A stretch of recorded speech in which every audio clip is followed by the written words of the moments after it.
Assalamualaikum warahmatullahi wabarakatuh.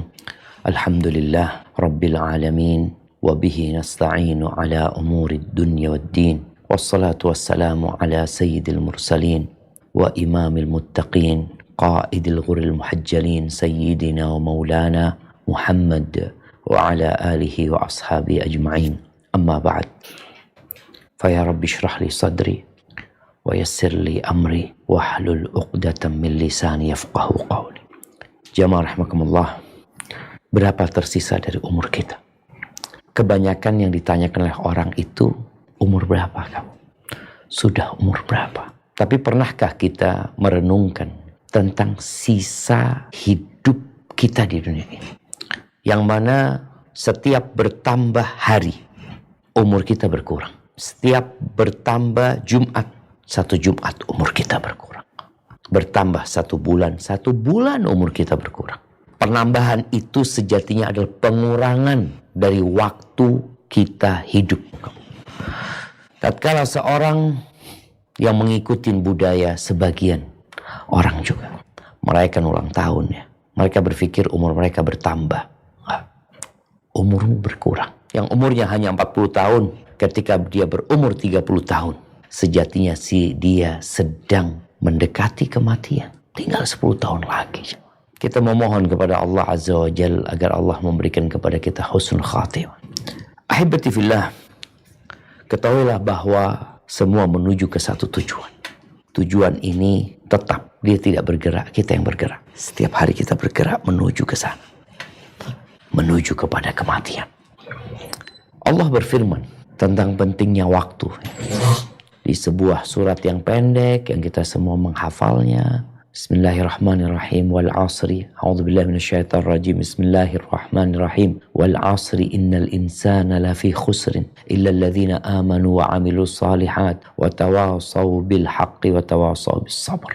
Sebuah kunci kesuksesan di kehidupan yang selanjutnya. Dalam sebuah surat yang pendek yang sekali lagi insya Allah semua menghafal. Al-Imam Syafi'i rahimahullahu ta'ala mengatakan, "Lau ma anzalallahu hujjatan ala khalqihi illa hadhihi surah lakafatuh." Andai kata Allah tidak menurunkan hujjah, sebuah argumentasi yang ditegakkan kepada hamba-hambanya, kecuali surat ini aja, itu udah cukup. Allah bersumpah demi masa atau demi waktu asar, untuk menunjukkan bahwa waktu ini mahal. Innal insana lafi khusrin. Sesungguhnya manusia dalam keadaan rugi. Ana, ya, antum, sama. Masa orang-orang yang jadi pejabat negara rugi? Rugi. Mereka yang jadi dokter, jadi profesor, rugi. Semua manusia itu dalam kerugian. Illalladzina amanu. Allah sebutkan kecuali orang-orang yang beriman. Ini syarat utama. Kalau engkau tidak ingin rugi, beriman. Ada 6 rukun iman. Tu'mina billahi wa malaikatihi wa kutubihi wa rusulihi wal yaumil akhir wa tu'mina bil qadari khairihi wa syarrihi. Yang kedua, wa amilus salihat. Beramal saleh. Amal itu termasuk bagian dari iman. Allah sebutkan karena pentingnya amal. Bagaimana kemarin di bulan Ramadan, orang-orang beriman berlomba-lomba dalam kebaikan. Sekarang udah 18 hari kita meninggalkan. Udah 20 hari meninggalkan Ramadan. Bagaimana kita sekarang? Tetap kita beramal soleh? Atau mulai loyo? Atau mulai banyak nilai-nilai Ramadan yang kita tidak lagi peduli? Wa amilus salihah. Yang ketiga, wa tawasaw bil haqq. Saling berwasiat untuk menetapi kebenaran. Karena jalan menuju ke akhirat itu terjal. Ada banyak godaan, ada banyak rintangan. Kita perlu saling mewasiatkan. Sabar, tegakkan kebenaran, semangat. Yang keempat, watawasaw bis sabr. Saling berwasiat untuk menetapi kesabaran. Karena ketika kita menuju ke tempat yang indah, dengan jalan yang terjal, dengan jalan yang penuh dengan rintangan dan tantangan, perlu kesabaran. Semua bisa menuju ke tempat itu. Tinggal mau atau tidak. Dan tentunya dengan taufik dan bantuan Allah Azza wa Jalla. Jamaah rahimakumullah. Jadi waktu kita itu lebih mahal daripada harta, daripada jabatan, daripada tahta. Tapi sebagian orang tidak menghargai waktunya. Dia sibuk mencari, bekerja, mengumpulkan dan menghabiskan waktunya di sana, tahu-tahu waktunya udah mau habis. Al-Imam Ibnul Qayyim rahimahullahu ta'ala, beliau berusaha untuk menjelaskan tentang waktu ini. Beliau mengatakan, waktul insan huwa umruhu fil haqiqah. Waktu manusia itu ya umurnya dia. Hakikatnya ya umurnya dia. Pagi, siang, sore, itu umur kita. Wa huwa madatu hayatil abadiyah fin na'imil muqim. Itu adalah materi kehidupan abadi dia nanti. Waktunya. Dalam kenikmatan yang kekal dan abadi. Dan itu juga menjadi materi kehidupan dia yang penuh dengan kesengsaraan di azab Allah yang pedih. Waktu. Wa huwa yamurru marrasaha. Dan waktu itu berlalu seperti awan. Pernah kita ngelihat awannya? Tahu-tahu lewat. Awalnya dia nutupin bulan, tahu-tahu pergi. Pergi udah awan. Barang siapa yang waktunya untuk Allah dan bersama Allah, maka itu kehidupan yang sebenarnya. Itu umur dia yang hakiki. Selain itu, nggak termasuk dari umur dia. Orang-orang barat menghargai time is money. Waktu itu uang. Untuk cari uang masalahnya. Enggak. Uang kau dapat taruh di mana? Ditaruh di mana ketika kau mendapatkan uang? Dapatkah engkau membawa uang tersebut? Enggak, ditinggal. Ketika kita sampai tujuan utama, mati. Ditinggal. Apabila dia menghabiskan waktunya dalam kelalaian, dalam permainan, dalam angan-angan batil, sesungguhnya, kata Qayyim, kalau engkau mau menghabiskan waktu dengan hal yang tidak berguna, maka engkau habiskan dengan tidur. Itu lebih baik. Udah gak ngapa-ngapain. Karena sejatinya orang yang seperti ini, matinya dia lebih baik daripada ini. Ahibati fillah, bicara ini menjalani sebaik-baiknya hidup di dunia untuk akhirat ini, ya harusnya seperti itu. Tapi semua orang kan punya angan-angan, punya cita-cita. Engkau kepingin jadi apa? Engkau menginginkan apa? Tapi coba ya, kita renungkan bersama. Bahwa semua angan-angan itu akan berakhir di satu titik. Maka kita perlu punya pertanyaan. Tatkala sudah sampai kepada cita-cita kita, tanyakan kepada dirimu, kemudian apa? Kemudian ngapain? Seorang yang ingin jadi presiden, udah jadi presiden, udah. Terus mau ngapain lagi? Yang berangan-angan menjadi dokter, udah jadi dokter. Terus mau ngapain? Udah, engkau udah jadi dokter. Engkau yang jadi profesor, engkau jadi profesor. Engkau jadi guru besar, udah jadi guru besar. Kemudian, apa? Masa mau berhenti di situ? Yang jadi pengusaha, engkau udah sukses jadi orang terkaya. Kemudian mau ngapain? Mati. Pernah di bawah naungan Ka'bah di Hijr Ismail sana. Ada 4 orang berkumpul. 2 sahabat, 2 tabi'in. Abdullah bin Zubair bersama Urwah bin Zubair dan Mus'ab bin Zubair. Abdullah bin Zubair, mereka pada mengatakan, ayo semuanya berangan-angan nih. Dan ada Abdullah bin Umar bin Khattab. Kata Abdullah bin Zubair, amma ana fa'atamanna al-khilafah. Aku kepingin menjadi pemimpin. Yang satunya lagi, Mus'ab bin Zubair mengatakan, amma ana fa'atamanna wilayat al-Iraq.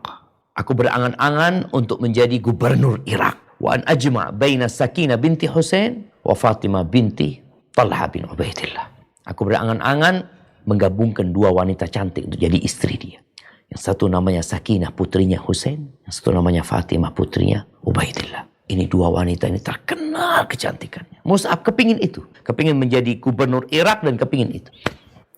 Urwah bin Zubair dia mengatakan, amma ana fa'atamanna an yu'khadha annin al-ilm. Kalau aku, kata Urwah, kepingin orang-orang belajar sama aku. Itu keinginan dia.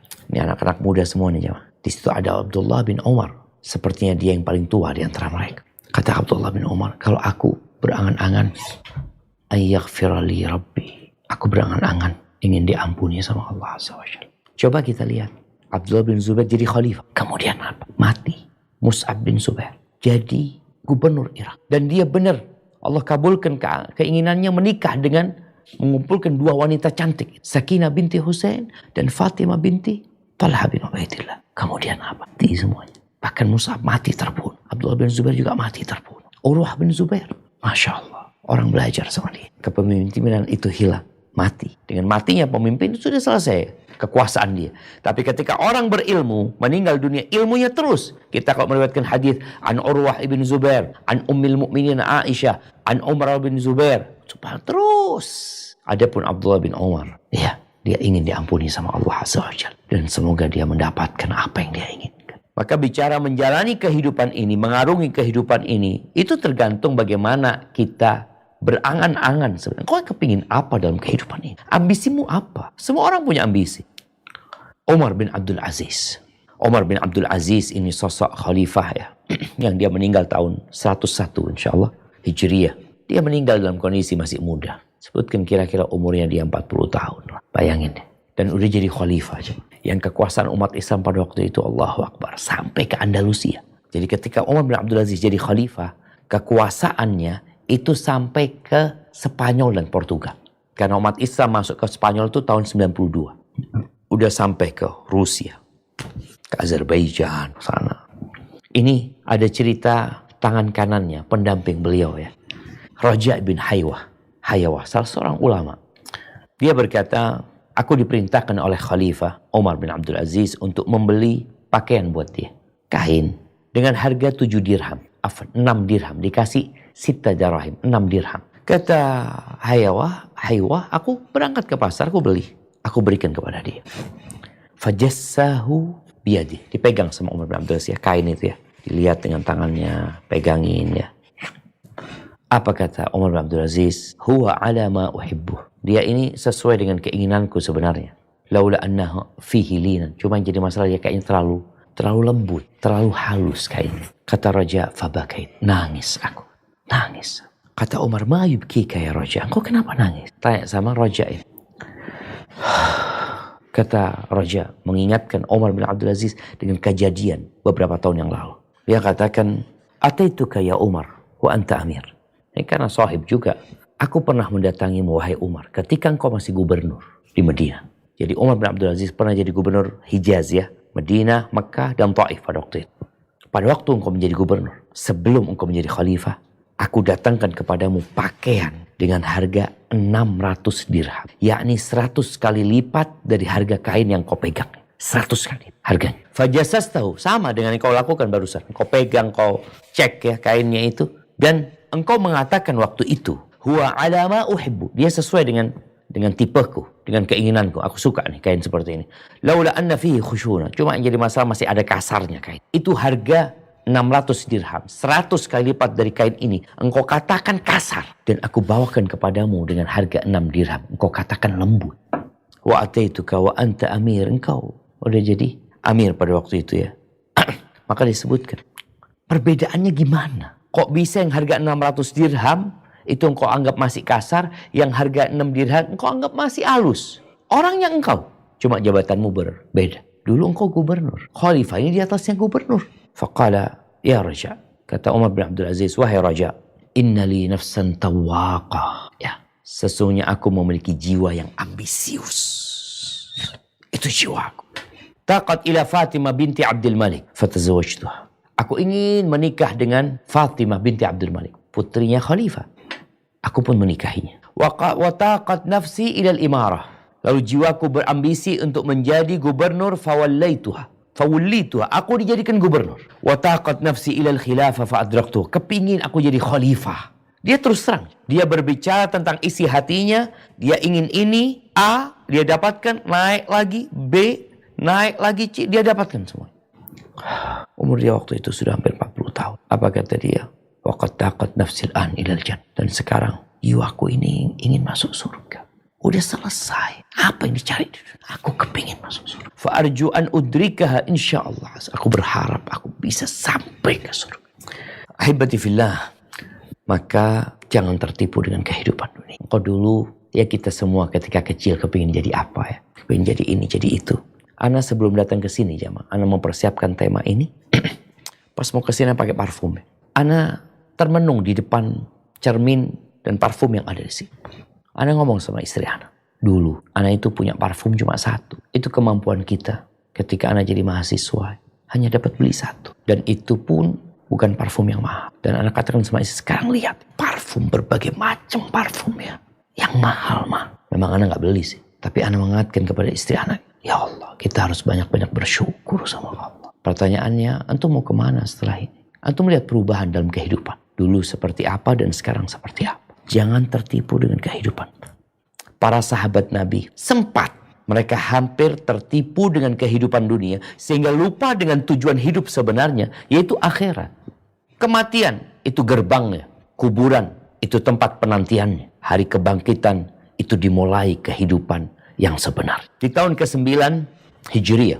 Kita tahu umat Islam di kota Madinah, itu peperangan mereka itu lebih banyak berperang sama Quraisy. Tahun kedua, ketiga, kelima terus ya. Kemudian tahun ke-6 mau umroh nggak boleh sama orang-orang Quraisy ya. Jadi energi mereka semua terkonsenkan kepada orang-orang Mekah. Karena itu musuh yang paling besar. Dengan ditaklukkannya kota Mekah pada tahun ke-8 Hijriah, sehingga bangsa Arab dan umat Islam pada waktu itu yang di Arab itu masuk ke agama Allah, masuk ke Islam berbondong-bondong. Maka selesai. Seakan-akan tugasnya udah selesai. Udah selesai. Khalas. Mulai mereka merasa santai. Musuhnya udah takluk. Maka Allah perintahkan mereka untuk berangkat ke Tabuk. Dulu jarak perang paling jauh itu yang Mekah sudah. Atau sampai ke Taif ya. Jarak 435. Dari Mekah ke Taif mungkin 70 kilo. Itu sudah.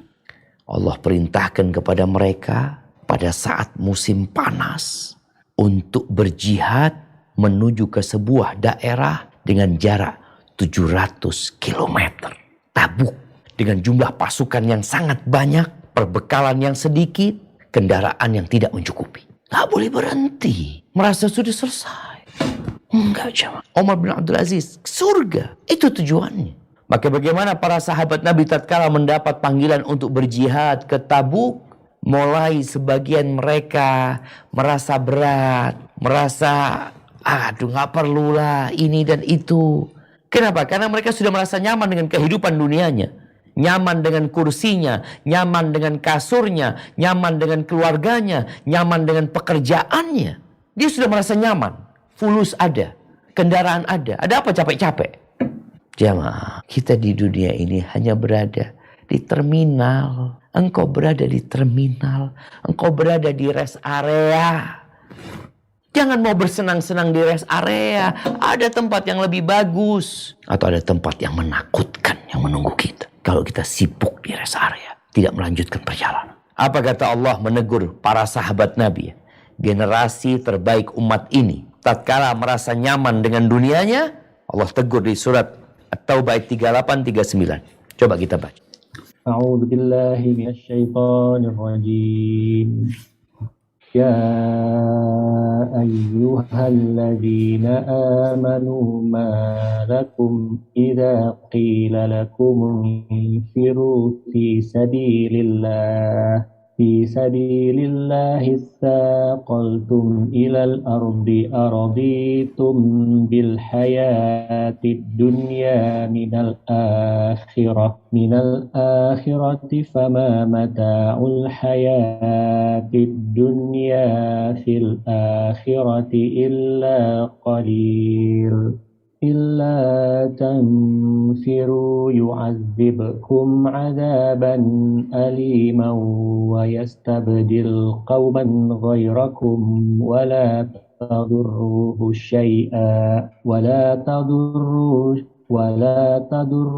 شيئا والله على كل شيء قدير. Yang artinya, hai orang-orang yang beriman, apakah sebabnya apabila dikatakan kepadamu, berangkatlah untuk berperang pada jalan Allah, kamu merasa berat dan ingin tinggal di tempatmu. Apakah kamu puas dengan kehidupan dunia sebagai ganti di akhirat? Padahal kenikmatan hidup di dunia ini dibandingkan dengan kehidupan di akhirat hanyalah sedikit. Jika kamu tidak berangkat untuk berperang, niscaya Allah menyiksa kamu dengan siksa yang pedih dan digantinya kamu dengan kaum yang lain. Dan kamu tidak akan dapat memberi kemudaratan kepadanya sedikit pun. Allah Maha Kuasa atas segala sesuatu. At-Taubah 38-39. Allahu Akbar.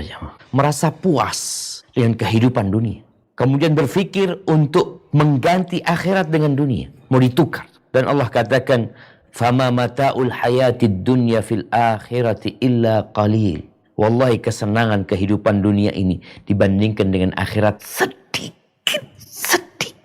Allah jemaah. Ketika orang bangga dengan tas yang dia milikin yang berharga 5 miliar umpamanya.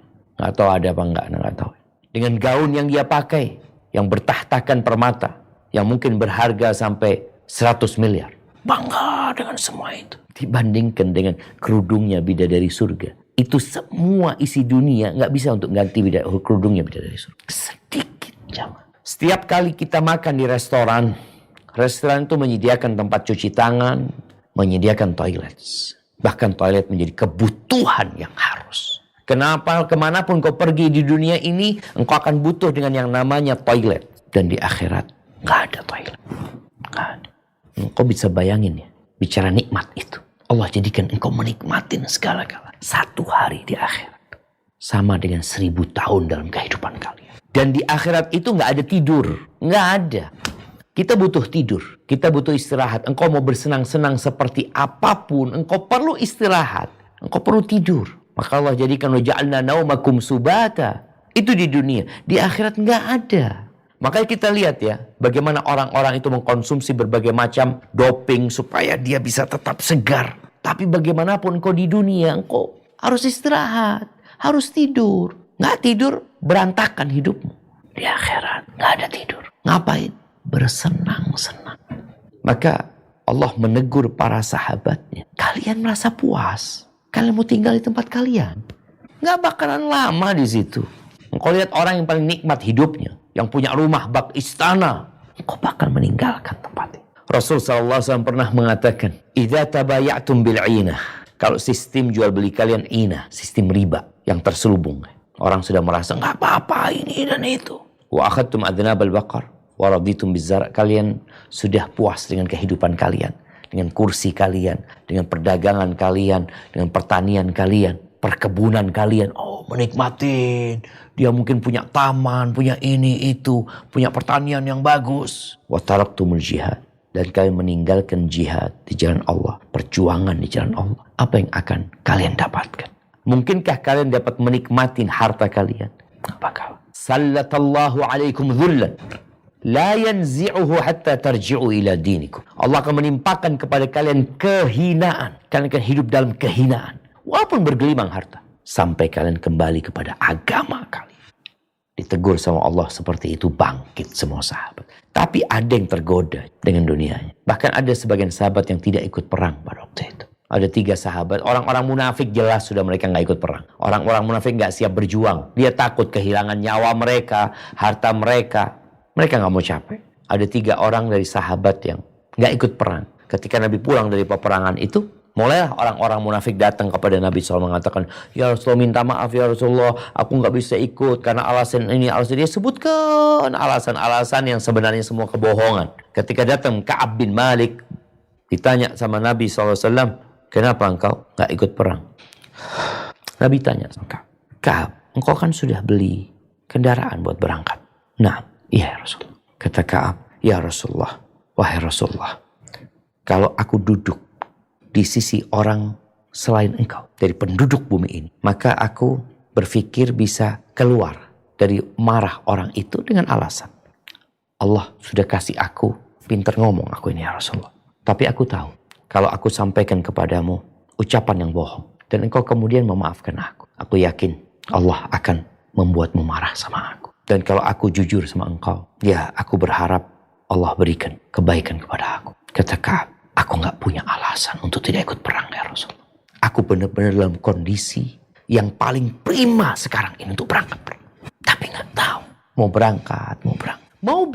Ka'ab itu mau berangkat, ya nanti aku mau berangkat. Sampai ternyata Nabi pulang. Kenapa? Menunda-nunda.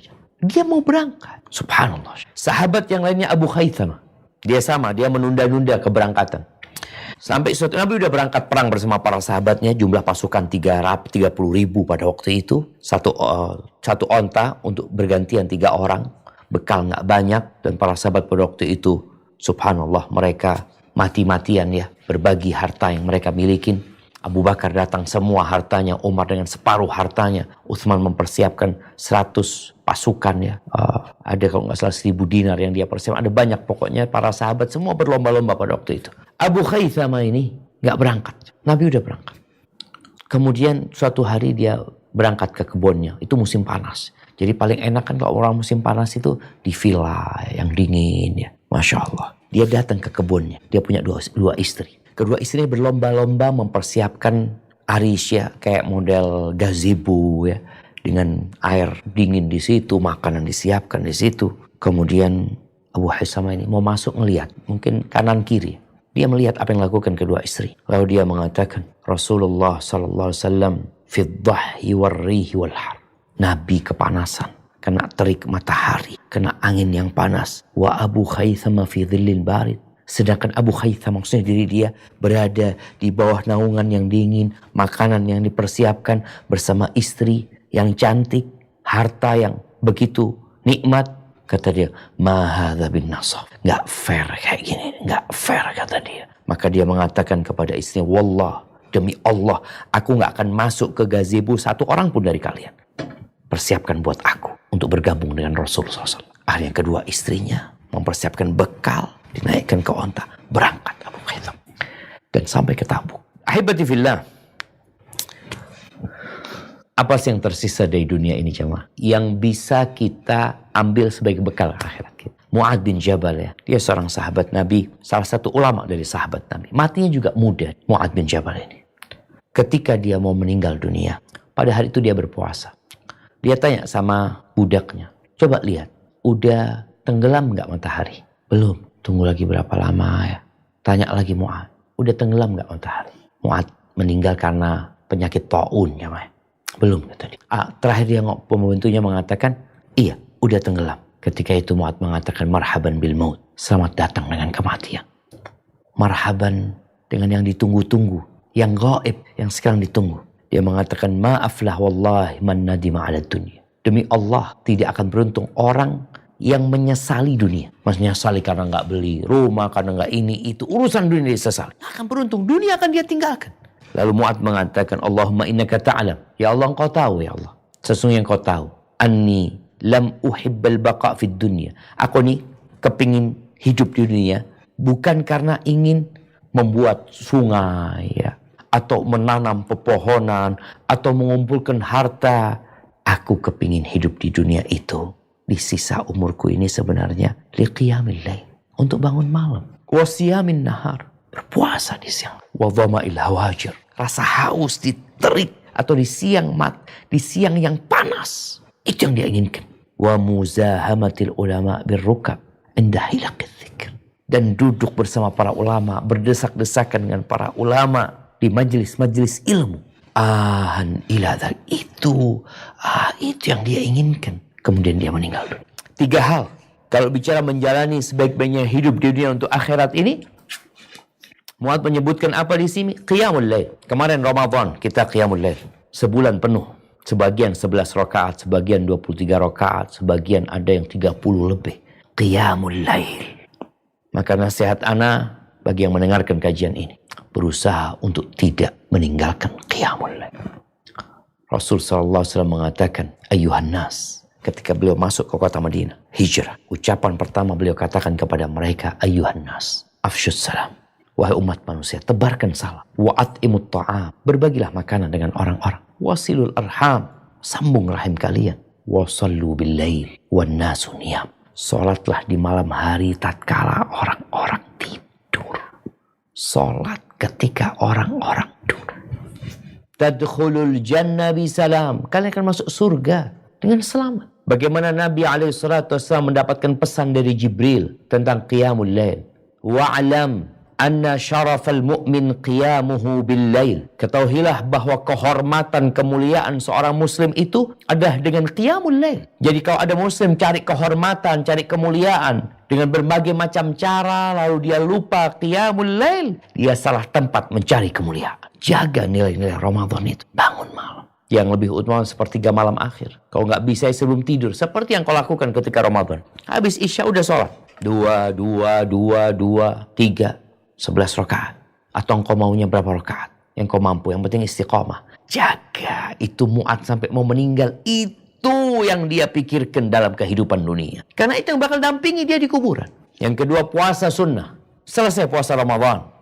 Kalau bicara Ramadan, kewajiban. Dan orang dalam melaksanakan kewajiban, yang namanya kewajiban mau nggak mau dikerjain. Wajib. Ketika ada sesuatu yang tidak wajib, di sini orang akan berbeda. Maka bagaimana Mu'adz rajin puasa sunnah.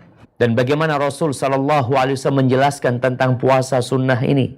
Man shoma yawman fi sabilillah, Barang siapa yang berpuasa 1 hari jalan Allah, ba'adallahu bainahu wa bainan nar sab'ina kharifan. Allah akan jauhkan antara dirinya dengan api neraka sejarak 70 tahun. Dan puasa itu ibadah yang sangat dicintai Allah Azza wa Jalla.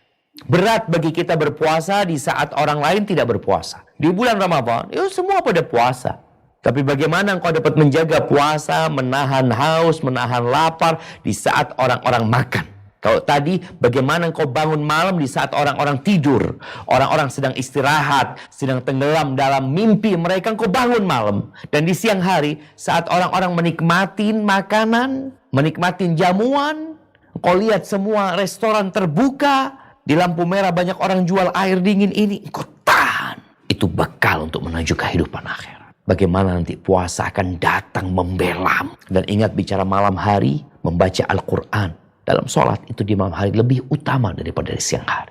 Kemudian yang ketiga yang diinginkan oleh Mu'ad sebagai bekal dia untuk kehidupan akhirat, yang dia inginkan ketika dia hidup di dunia adalah menuntut ilmu agama. Alhamdulillah kita bisa online. Alhamdulillah ini sebuah sarana sehingga kita bisa tetap belajar. Tapi sekali-kali kalau bisa sering kita hadir ke majelis ilmu. Engkau duduk dengan lututmu di majelis ilmu itu. Atau engkau tabrakkan lututmu dengan orang-orang sekitarmu. Belajar ilmu agama.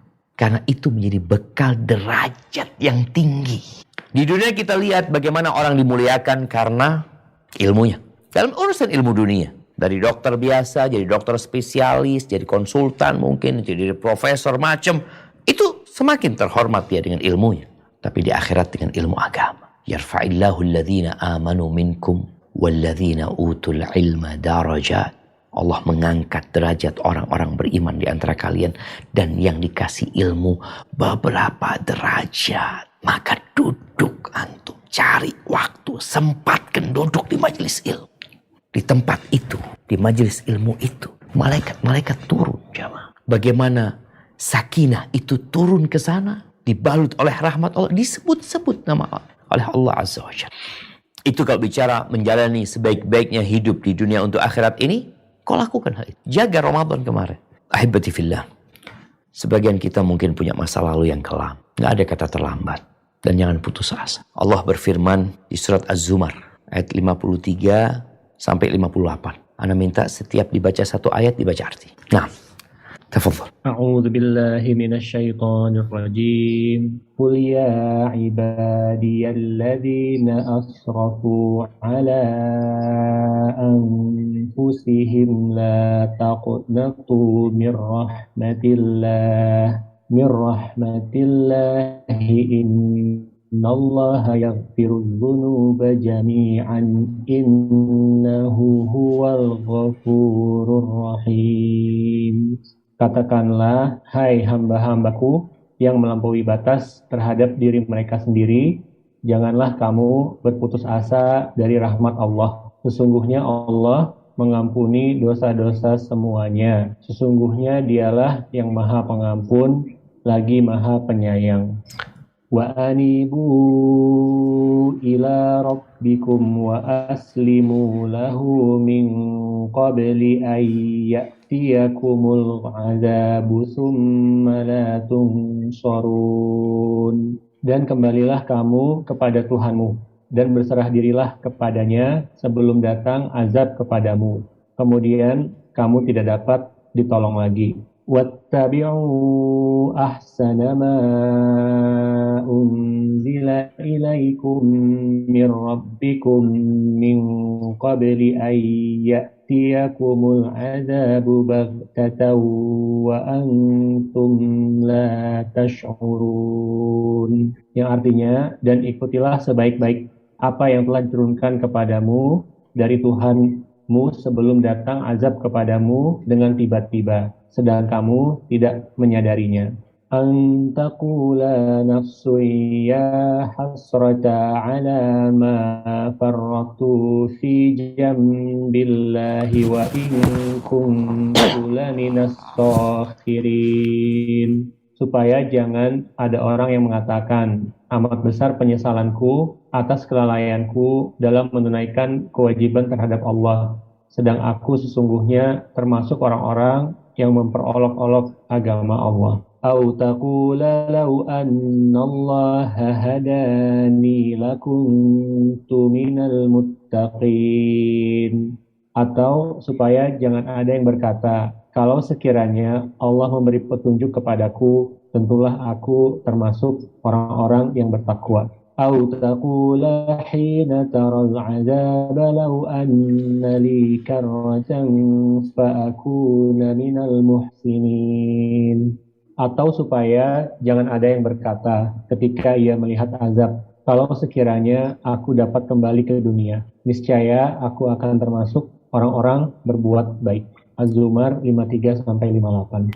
Subhanallah syama. Allah perintahkan di ayat 53 untuk kembali kepada Allah. Jangan pernah putus asa. Seburuk apapun dirimu, selama hayat masih dikandung badan, ada kesempatan buat engkau untuk kembali kepada Allah. Allah mengampuni semua dosa. Ini bagi orang yang bertobat. Semua dosa dia. Melakukan kesyirikan diampuni sama Allah. Kalau engkau bertobat sebelum kematian. Kembali kepada Allah. Serahkan dirimu kepada Allah sebelum datang azab. Kita nggak tahu kapan azab itu turun. Dan Allah tahu dengan semua yang kita lakukan. Ikuti apa yang Allah turunkan. Al-Quran. Engkau kepingin selamat, baca Quran. Usahakan one day one juz. Dan usahakan membaca dengan artinya. Engkau fahami itu Quran. Karena Allah turunkan itu untuk diamalkan. Kata Allah apa? Min qabli an ya'tiyakumul azab baghta. Sebelum datang azab Allah secara tiba-tiba. Engkau gak sadar, ya Allah.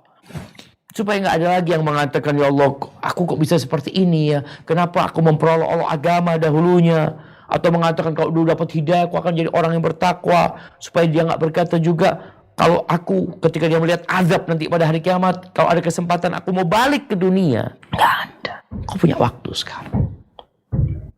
Dan waktu kita beda-beda. Tidak selalu yang lebih tua berangkat dahulu. Berapa banyak yang muda yang belum mengenyam sedikit kenikmatan dunia. Ya sudah mati. Jangan menunda-nunda. Ingat kita hanya berada di rest area. Kita harus melanjutkan perjalanan. Ambisimu tetap akhirat. Jaga sholat malam, terus berusaha puasa sunnah, dan belajar ilmu agama. Hadza wallahu a'lam bishawab. Itu yang dapat Ana sampaikan. Kurang lebihnya mohon maaf. Semoga bermanfaat buat kita semua. Ana kembalikan ke moderator, Dr. Rian. Jazakumullah khair. Barakallahu fiik Ustadz, jazakallahu khair Ustadz atas materi dan ilmunya. Masya Allah menjadi pengingat buat kita semua ya Ustadz ya. Ini ada beberapa pertanyaan Ustadz. Sudah ada 2 orang yang resen. Saya persilahkan dulu untuk partisipan Sutriani. Mohon bisa unmute dan bisa bertanya langsung kepada Ustadz. Assalamualaikum warahmatullahi wabarakatuh. Ustadz. Waalaikumsalam warahmatullahi wabarakatuh. Ahlan wa sahlan. Naam, tafadhali. Ustadz, saya dari Sulawesi.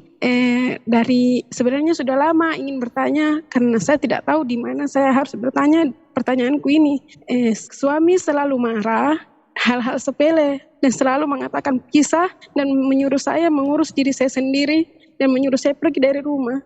Nah, tolong nasihatnya Ustadz, apa yang harus saya lakukan? Ya syukran, jazakallahu khairan Ustadz. Masya Allah, barakallahu fiik. Nah, ahibati fillah. Ada asap, ada api. Buat ukhti yang bertanya, engkau mungkin memiliki suami yang memang mudah marah. Dia mengatakan pisah dan ingin ada konsekuensinya nanti. Bagaimana sebenarnya dia mengucapkan, aku berpisah dengan engkau, aku memisahkan engkau, atau aku ingin berpisah, kemudian dia menyuruh istri mengurus dirinya sendiri, mengusir istri dari rumah. Itu ungkapan-ungkapan itu adalah ungkapan kinayah. Jadi ada cerai itu ada 2. Ada yang maknanya tidak lain adalah berpisah dan dia sudah menjatuhkan talak tersebut. Ada yang maknanya kinayah dibutuhkan niat. Kalau yang pertama tidak butuh niat. Nasihat Ana buat ukhti yang pertama, perlu duduk sama suami. Kalau sekarang masih belum berpisah. Untuk menanyakan ungkapan-ungkapan dia selama ini. Apakah dia telah menceraikan dirinya? Kalau itu ungkapan yang kiasan ya. Seperti, sana kau urus dirimu sendiri. Keluar dari rumah. Ini usiran dia. Kalau yang dia mengatakan, aku ceraikan engkau, aku pisah denganmu. Itu maknanya cerai sudah. Nggak butuh niat. Dan bercerai yang boleh rujuk itu cuma 2. Kalau sudah 2 kali, yang ketiga nanti dia menceraikan istrinya, udah gak bisa balik lagi. Maka nanti ingat-ingat seperti apa kata-kata suami yang sebenarnya. Mungkin di kampung, di sana masyarakat ada ustadz ya. atau tanya nanti secara online bisa by phone kepada ustadz-ustadz mungkin yang memang ada di daerah situ, karena masalah perceraian ini terkadang perlu mendengarkan dari kedua belah pihak, dari pihak istri, dari pihak suami. Apa sebenarnya yang dikatakan suami? Ada suami yang mengatakan subhanallah cerai kepada istrinya ketika dia marah. Dia nggak sadar. Istrinya setelah itu ngomong, bang kau tadi ngomong cerai loh. Kau mengatakan sudah aku ceraikan kau. Kata suami, aku nggak ingat. Nah ini nggak jatuh cerai. Jadi masalah ini masalah yang perlu kehati-hatian. Baik, ini masalah yang berkaitan dengan cerainya ya. Adapun menghadapi suami, bagaimana menghadapi suami yang seperti itu? Istri itu udah tahu dengan kebiasaan suami. Maka dia perlu minta tolong sama Allah, kemudian berusaha untuk tidak memancing emosi suami. Selalu banyak yang mengatakan tentang amarah suami, bahwasanya suami aneh, Ustaz, masalah-masalah remeh Ustaz. Ya udah, engkau tahu ini orang nggak bisa dengan masalah yang remeh. Engkau harus hindari. Ustaz, namanya orang suka lupa, minta tolong sama Allah. Engkau bulatkan hatimu, engkau pasang tekadmu, minta pertolongan Allah untuk memuliakan suami.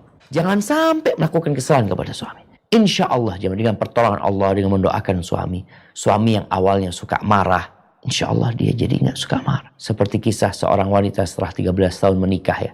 Dia cerita, aku punya suami 6 tahun tuh zalim suaminya. Awal menikah sampai 6 tahun zalim suaminya. Suka memukul, suka memaki, ini dan itu. Tapi sang istri setiap kali ditanya sama orang tentang suaminya selalu dipuji suami. Suamiku baik, suamiku bagus, ini dan itu. Maksudnya bagus lebih baik dari orang lain yang lebih parah dari dia. Sampai setelah 6 tahun ya, sang istri ini sabar, berdoa. 6 tahun kemudian suaminya dapat hidayah. Jadi baik. Bahkan sang istri mengatakan setelah 13 tahun ya, suamiku itu seperti cincin di tanganku. Dia buka, dia pasang. Karena baiknya suaminya. Seperti itu. Semoga Allah mudahkan urusan anti. Hadza wallahu a'lam bissawab. Jazakallah khair Ustaz atas penjelasannya. Ana undang Leo Andrian untuk bertanya langsung. Silakan. Ya, jazakallah khairan Dr. Rian. Assalamualaikum warahmatullahi wabarakatuh Ustaz. Waalaikumsalam warahmatullahi wabarakatuh. Ahlan wa sahlan. Nah, barakallahu fiik. Barakallahu fiikum Ustaz. Ustaz, ana mendengar perkataan Ustaz bahwa amal ibadah yang kita lakukan itu semata-mata harus ikhlas gitu, hanya untuk ridha Allah semata dan tidak mengharapkan pahala. Dan beliau juga menyebutkan bahwa ikhlas itu ada 3 tingkatan dan waktu itu sih tidak disebutkan ya 3 tingkatan tersebut. Nah, mohon pencerahan nih terkait ini Ustaz. Itu aja Ustaz. Jazakallah Ustaz. Dan kalau nggak salah ini perkara akidah ya Ustaz ya. Iya. Itu ya, jazakallah. Assalamualaikum warahmatullahi wabarakatuh. Masya Allah, barakallahu fiik. Iya jemaah, bicara ikhlas, yaitu berharap perjumpaan dengan Allah, berharap keridhaan Allah semata. Apakah orang yang ikhlas itu kemudian dia dilarang untuk minta pahala dari Allah?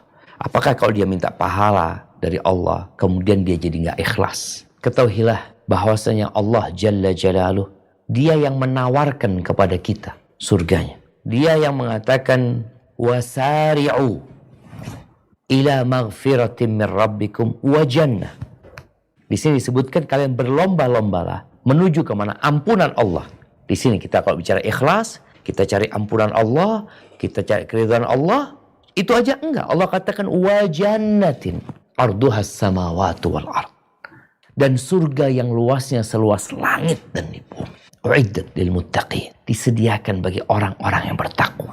Dan kalau kita melihat doa kita, bahkan doa yang sering dibaca Nabi SAW yang disebutkan dalam Al-Quran, Rabbana atina fid dunya hasanah. Kita melihat, ya Allah berikan kepada kami kebahagiaan di dunia, kebaikan di dunia. Wa fil akhirati hasanah, dan kebahagiaan di akhirat. Wa qina adzabannar, dan selamatkan kami dari api neraka.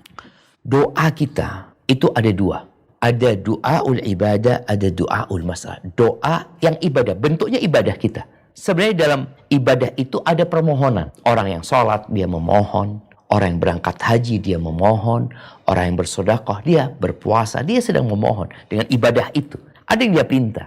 Keridhaan Allah, iya. Dia minta surga, nah. Dan ada doa yang memang masalah kita memohon kepada Allah Azza wa Jalla. Jadi sebenarnya kalau ada yang berpendapat bahwasanya meminta keridhaan Allah itu tidak boleh kita meminta pahala. Kalau minta pahala dari Allah berarti kita tidak ikhlas, kayaknya kurang tepat. Karena bagaimana Rasulullah Shallallahu Alaihi Wasallam ya, ketika menegur Mu'adz bin Jabal.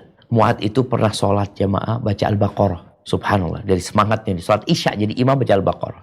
Kemudian ada satu orang yang memisahkan diri, ditegur Mu'adz sama Nabi SAW. Lalu orang ini yang memisahkan diri mengatakan, aku itu nggak tahu tentang apa sebenarnya yang sedang kalian inginkan dengan ibadah itu. Kalau aku cuma sekedar minta surga supaya dijauhkan dari api neraka.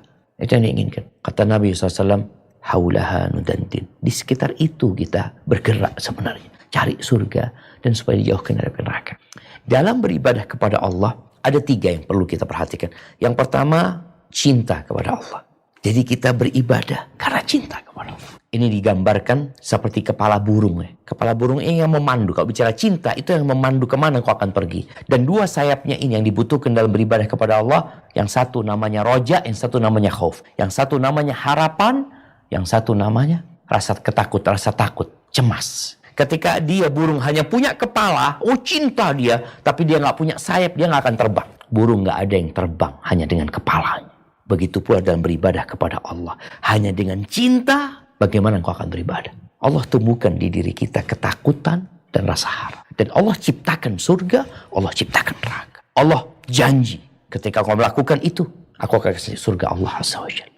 Makanya kalau kita lihat, illal ladzina amanu wa amilus shalihat, falahum ajrun ghairu mamnun. Bagi mereka pahala yang tidak terputus-putusnya. Allah mengatakan, فَأَمَّا مَنْ ثَقُلَتْ مَوَازِينُهُ فَهُوَ فِي عِيشَةٍ رَاضِيَةٍ. Allah sebutkan itu. Karena bagaimanapun manusia di dirinya, jangan bicara akhirat ya, bicara dunia. Engkau punya keinginan. Engkau ada hal-hal yang kau takutkan dalam kehidupan ini. Engkau takut bangkrut, engkau takut sakit, engkau takut kena musibah, kena petaka. Itu ada. Dan Allah berikan hal itu agar engkau takut. Dan Allah kasih kesenangan. Kemudian kalau bicara akhirat, ada yang mengatakan nggak boleh, nggak tepat jemaah. Man shoma Ramadan, kemarin yang puasa Ramadan, yang imanan wahtisaban, karena iman dan berharap pahala. Tentunya itu yang akan mendapatkan ampunan dari Allah SWT. Jadi insya Allah nggak akan mengurangi keikhlasan kita tatkala minta pahala. Yang bermasalah kalau kita minta pahala di dunia. Ini yang para ulama sebutkan. Barang siapa beramal untuk akhirat dan untuk dunia, maka akan berkurang pahala akhirat dia. Karena dia cari dunia. Tapi yang beramal hanya benar-benar cari akhirat, maka dia akan mendapatkan pahala yang tidak terputus-putus. Hadza wallahu a'lam bissawab. Nah. Barakallahu fiik Ustaz, jazakallahu khair Ustaz atas jawabannya. Ini Ana pindah ke kolom chat dulu ya Ustaz ya. Ini ada satu pertanyaan. Assalamualaikum Ustaz. Waalaikumsalam warahmatullahi wabarakatuh. Mohon nasihat untuk saya yang sedang berada di fase takut akan menghadapi kematian nanti, dikarenakan beberapa kali mengalami masa kritis. Di samping itu, saya juga khawatir akan amal yang dibawa nanti tidak cukup. Mungkin Anda gabungkan dengan pertanyaan lain ya Ustadz ya, bagaimana juga kalau misalnya ada keluarga kita yang kita lihat memang sakitnya sudah kritis dan kecil harapan untuk bisa sembuh, itu gimana persiapannya Ustadz? Barakallahu fikum. Wa fikum wa barakallahu. Nah, jamaah rahimakumullah, ada rasa takut dengan kematian ini yang pemicunya karena dia berpikir ya tidak lagi dapat menikmati dunia, tidak lagi dapat bersenang-senang karena memang kematian itu pemutus kelezatan. Ada yang takut dengan kematian karena dia amalnya nggak cukup. Apa yang harus dilakukan? Ketahuilah kematian itu akan datang siap atau tidak siap kita. Dan kondisi kritis, kondisi sakit juga tidak menunjukkan dia bakal mati. Berapa banyak orang yang sehat mati tanpa penyakit. Dan berapa banyak orang yang sakit yang mungkin sudah angkat tangan dokter, ternyata dia masih panjang umurnya. Maka tugas kita adalah mempersiapkan diri. Kalau tadi dikatakan kalau lagi kritis dia takut dengan kematian, pasti datang, nggak sekarang besok. Engkau pasti mati. Maka yang perlu dilakukan adalah memperbanyak istighfar, mohon ampun sama Allah Azza wa Jalla. Dan berbaik sangka sama Allah. Setelah engkau beristighfar, engkau mohon ampun sama Allah, engkau penuhin syarat-syarat taubat, engkau berbaik sangka sama Allah agar Allah mengampuni dosa-dosamu. Dan sejatinya ada kehidupan yang lebih baik di sana. Penyakit yang engkau alamin sekarang selesai dengan kematian. Kalau engkau beramal soleh, insya Allah engkau akan dapat kehidupan yang indah di sana. Kalau bicara keluarga kita, ini bicara pribadi kita ya. Kalau bicara keluarga kita, bagaimana kalau ada keluarga yang kritis, yang sakit ya? Ya diingatkan dia untuk tadi beristighfar, mohon ampun sama Allah Azza wa Jalla. Karena ada orang yang mau mati yang kritis jemaah, masih dunia yang dia bicarakan. Oh, itu bapak punya usaha di sini, usaha macam-macam. Maka usahakan diingatkan kepada dia untuk istighfar. Yang kedua, berwasiat. Sampaikan kepada dia, ayah, paman mungkin punya wasiat. Baik wasiat yang berkaitan dengan harta dia, wasiat mungkin berkaitan dengan tanggungan dia. Karena ada orang-orang mungkin punya salah di masa lalu kepada orang lain. Dia pernah nilap uangnya orang, ngambil uangnya orang. Maka ini perlu diwasiatkan. Tolong dibalikin uangnya pada fulan.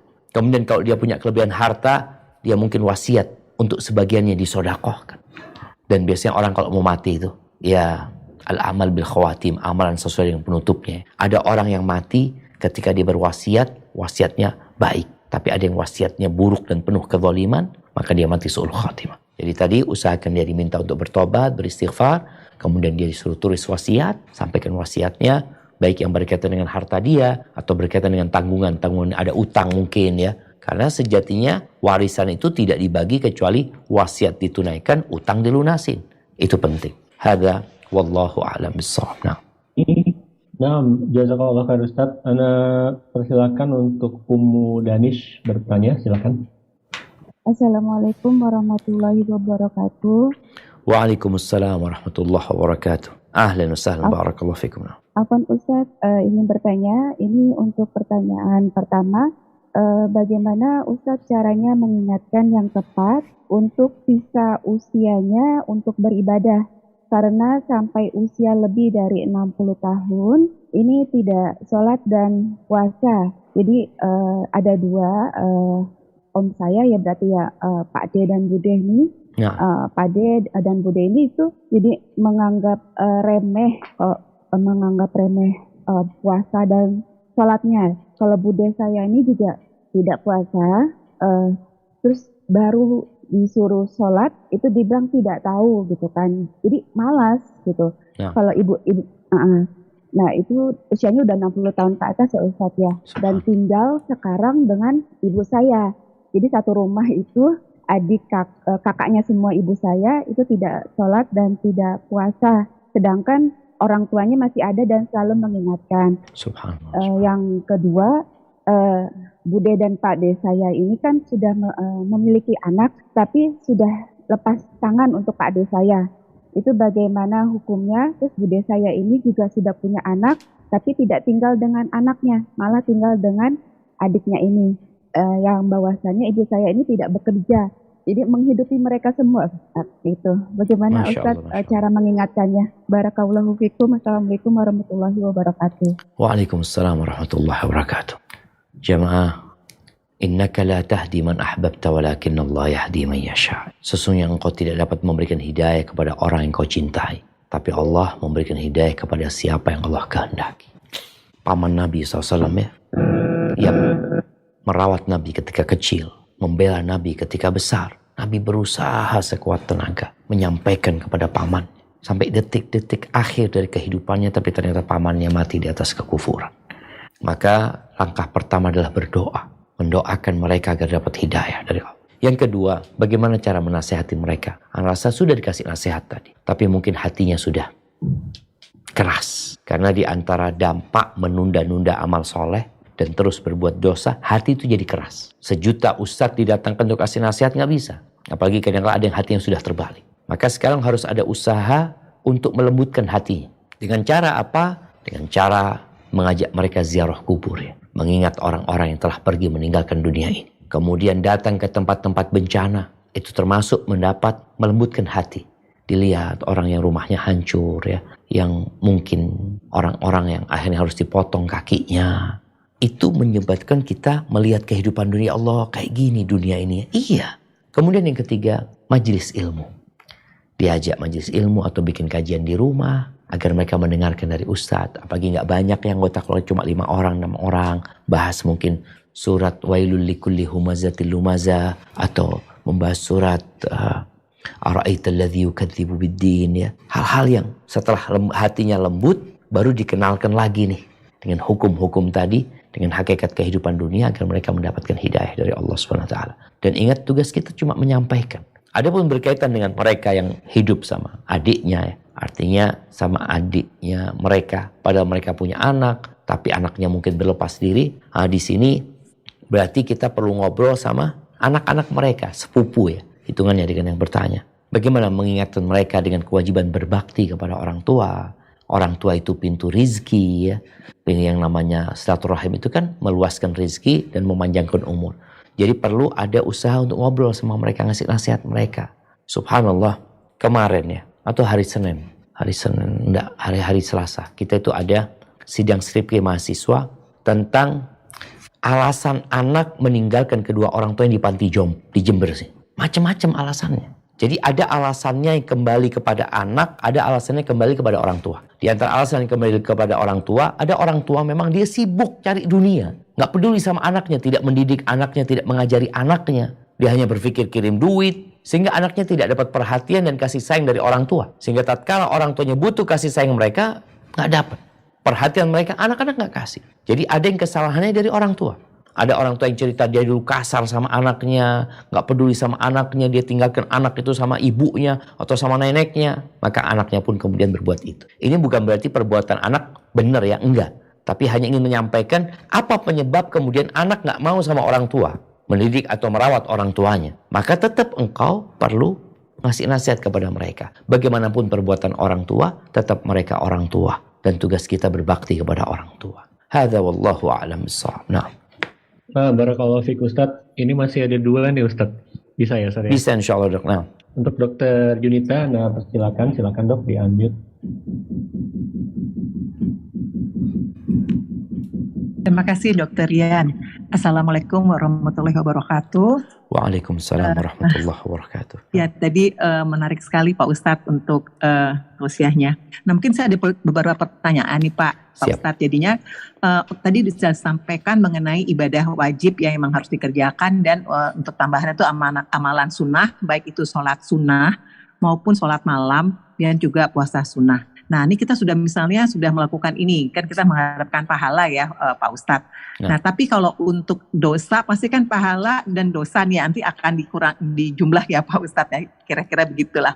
Jadi kan dosa ini, kalau misal dosa kepada Allah, kita kan bisa minta maaf, mohon ampun gitu ya Pak. Tapi kalau seandainya dosa pada manusia, ini kan yang berat Pak, yang katanya kalau kita dianggap menjolimi itu bisa muklis, jadi bisa pahala-pahala yang bisa diambil. Jadi kalau misalnya sudah melakukan semua yang mengharapkan pahala tadi itu, tapi mungkin tanpa sengaja melakukan misalnya kezoliman yang kita anggap itu kita nggak merasa itu, tapi itu ada terhadap orang yang lain itu dianggap sebagai dia dizolimi. Mungkin jadi doanya kan bisa dikabulkan ya Pak ya, karena kan dosa orang yang teraniaya itu kan memang dikabulkan dan ini bisa membuat amalan-amalan baik kita bisa dikurangi atau pahala kita. Nah itu yang pertama. Yang kedua, kalau misalnya untuk supaya tidak kematian yang husnul khotimah itu kan memang ada doanya pada saat sujud akhir ya Pak ya. Dan juga kalau untuk yang supaya nggak ada siksa kubur, kita bisa melakukan baca surat Al-Mulk sebelum tidur atau pada baca doa pada saat akhir, pada tahiyatul akhir itu ada doanya juga. Mungkin itu juga akan itu emang sesuatu yang memang sahih ya Pak ya untuk pertanyaan saya yang terakhir. Terima kasih Pak Ustaz. Masya Allah, barakallahu fiik. Wassalamualaikum warahmatullahi wabarakatuh. Terima kasih. Waalaikumsalam warahmatullahi wabarakatuh. Masya Allah. Iya jemaah. Jadi kalau kita ini sudah beramal ya, dari katakan nama dokter berkaitan dengan seorang yang sudah beramal soleh, dia sholat sunnah jaga, dia puasa sunnah jaga, tapi bagaimana dengan urusan dia dengan kesalahan terhadap manusia? Ketika engkau beramal soleh, engkau harus takut juga pertama, diterima nggak amalanku? Oleh karena itu kita lihat Rasul SAW selesai sholat itu astagfirullah, astagfirullah, astagfirullah. Bagaimana Nabi Ibrahim ketika beliau bangun Ka'bah, doanya Rabbana taqabbal minni, Allah terima. Karena perasaan takut ini yang membuat orang akhirnya semakin dekat sama Allah. Membuat dia berdoa dan memohon ampun kepada Allah Azza wa Jalla. Setelah itu kita perlu evaluasi. Masya Allah, kalau tadi dikatakan dokter mengevaluasi, udah yang ini sudah diamalin, tinggal sekarang diterima nggak sama Allah Azza wa Jalla. Kemudian kualitasnya seperti apa ibadah kita. Karena ada orang sholat tidak mendapatkan dari sholatnya kecuali 10% saja. Ada orang puasa bahkan tidak mendapatkan kecuali lapar dan haus ya. Terus bagaimana dengan kesalahan kepada orang? Kesalahan kepada manusia itu ada yang namanya disengaja dan ada yang tidak sengaja. Ketika orang tidak sengaja maka sejatinya mungkin orang itu sakit hati, sedangkan kita nggak sengaja. Mulai nggak sengaja nabrak mobil dia. Oke, sama Allah kita nggak punya salah, tapi sama orang tadi kita punya salah. Tugas kita adalah menggantinya. Ini kalau bicara sesuatu yang kita lakukan dengan tidak sengaja. Karena memang orang itu benar-benar menjaga diri tapi terjadi apa yang tidak diingini. Kalau bicara kita ngomong tidak ada maksud sama sekali untuk menyakitin dia. Tapi dia merasa tersakiti. Oh, ini lain urusannya. Apakah memang benar? Makanya nanti akan ada sidang di hari kiamat untuk memastikan benar nggak antum memang tidak mau menyakiti. Sebagian orang bikin status, sama sekali status ini tidak hendak menyindir siapa-siapa. Tapi tahu-tahu ada banyak yang tersindir. Apakah engkau niat menyakiti mereka? Enggak. Boleh jadi engkau memberikan nasihat. Jadi kalau bicara nanti tentang orang-orang yang kita sakitin dengan tidak sengaja, maka insya Allah Allah akan memaafkan kita kalau kita benar-benar tidak sengaja. Tapi kalau ada yang berkaitan dengan urusan dunia, maka tetap harus diselesaikan di dunia ini. Seperti tadi contoh, kita nabrak tidak sengaja, atau kita memecahkan botol dia dengan tidak sengaja, dan kita tahu itu konsekuensinya kita ganti. Itu urusan di dunia ini. Bicara tentang muflis, ini memang menakutkan. Artinya orang yang bangkrut ya. Dia punya banyak kebaikan. Tahu-tahu habis. Karena banyak yang nuntut. Oleh karena itu, Nabi SAW menyuruh kita menjaga lisan kita. Man kana yu'minu billahi wal yawmil akhir falyaqul khairan aw liyasmut. Ngomong yang baik atau diam. Itu demi tadi. Supaya, karena ada orang yang memang, ngomongnya memang dia pedes. Nggak enak ngomongnya dia. Dan orang merasa fulan kalau ngomong banyak nyakitin orang. Hati-hatilah kalau bergaul sama fulan. Maka kita harus introspeksi diri. Adapun berkaitan dengan pertanyaan yang kedua ya, tentang doa supaya husnul khatimah. Sebenarnya doa supaya husnul khatimah itu ya kita minta kapan saja, bukan hanya di sujud terakhir. Karena doa dalam sholat itu dianjurkan baca setiap sujud, bukan hanya di sujud terakhir. Jadi kita baca doa di sujud pertama, kedua, ketiga, silahkan. Apa yang diminta bebas. Minta Rabbighfirli, minta ampunan sama Allah, atau kita minta tawaffani musliman, ya Allah matikan aku dalam kondisi muslim ya, atau minta Allah menyasalka husnul khatimah, minta husnul khatimah. Kemudian baca Al-Mulk ya, untuk diselamatkan dari azab kubur, na'am. Kemudian bicara doa terakhir supaya kita, anak lupa tadi dokter, jadi yang di sebelum salam itu ada doa memang, Allahumma inni a'udzubika min adzabil qabr wa min adzabi jahannam wa min fitnatil mahya wal mamat wa min syarri fitnatil masjid dajjal. Itu semua doa-doa yang sahih yang diajarkan oleh Rasul SAW. Hadza wallahu a'lam bissawab. Nah, barakallahu fikum Ustaz. Mungkin ini pertanyaan terakhir ya Ustaz Syafiq ya. Siap, barakallahu fikum. Dari Ibu Neneng Umu, Anda silakan bisa di-unmute. Assalamualaikum Ustaz. Semoga Allah merahmati Ustaz dan menjaga Ustaz dan keluarga. Amin. Allahumma amin. Ustaz, yang mau Anda tanyakan masalah ghibah Ustaz. Nah. Anak masih takut juga masalah ghibah ini Ustaz. Mohon dijelaskan ghibah yang dibolehkan tuh yang bagaimana, karena biasanya kalau dalam keluarga itu ada yang kita ngajak, maksudnya ada yang kita obrolin harus begini gitu. Apa termasuk ghibah? Terus yang kedua yang mau tanyakan masalah husnul khotimah, bukan husnul khotimah. Jadi apa ada jaminan kalau misalkan kita meninggal hari Jumat itu sudah pasti tidak diajak kubur? Jazakillah Ustaz, mohon penjelasannya. Masya Allah, barakallahu fikum. Nah, subhanallah jamaah. Ya, berkaitan dengan ghibah ya. Ghibah ini salah satu dosa besar ya, yang berkaitan dengan hak orang lain. Karena kehormatan seseorang itu terjaga dalam agama ini. Haram kita menjatuhkan kehormatan seseorang setelah kita tahu dia adalah saudara kita. Al-Imam Nawawi menyebutkan ya dalam Riyadhus Shalihin, berkaitan dengan ribah yang diperbolehkan. Riba itu hukumnya haram, tapi ada ngomongin orang yang tidak masuk dalam riba. Riba itu kan menyebut keburukan orang, sesuatu yang tidak diinginkan oleh orang itu. Yang tidak termasuk riba yang terlarang adalah mutawallimin, orang yang dizalimi. Kemudian dia sedang mencari yang dapat menolong dia. Maka dia ceritakan, aku tuh dapat perlakuan kayak gini. Seperti umpamanya di pondok mungkin ini ada anak-anak yang dizalimi sama kakak kelasnya. Ketika dia menceritakan keburukan itu, karena dia dizalimin nggak apa-apa. Yang kedua, orang yang sedang memberikan definisi tentang seseorang. Ada fulan seperti itu. Fulan yang mana ya? Fulan itu, kau masa nggak tahu? Fulan yang pincang kakinya. Fulan yang seperti ini. Dalam rangka dia hanya mengenalkan supaya orang itu kenal. Kalau dia kenal tanpa menyebutkan aibnya, ya itu lebih baik. Tapi karena nggak kenal sama orang ini, hanya untuk memberikan pengertian tentang dia. Yang ketiga, muhadzir. Yang dalam rangka mewanti-wanti orang dari orang tersebut. Boleh jadi disampaikan di mimbar atau di mana, hati-hati sama fulan. Lu kenapa fulan? Fulan itu seperti ini, seperti ini, seperti ini. Umpamanya ada satu orang tukang tipu ya. Lalu kita katakan hati-hati ya fulan, jangan dikasih utang lagi. Lu kenapa fulan ini tukang tipu? Dia punya utang sama fulan, di mana-mana dia utangnya.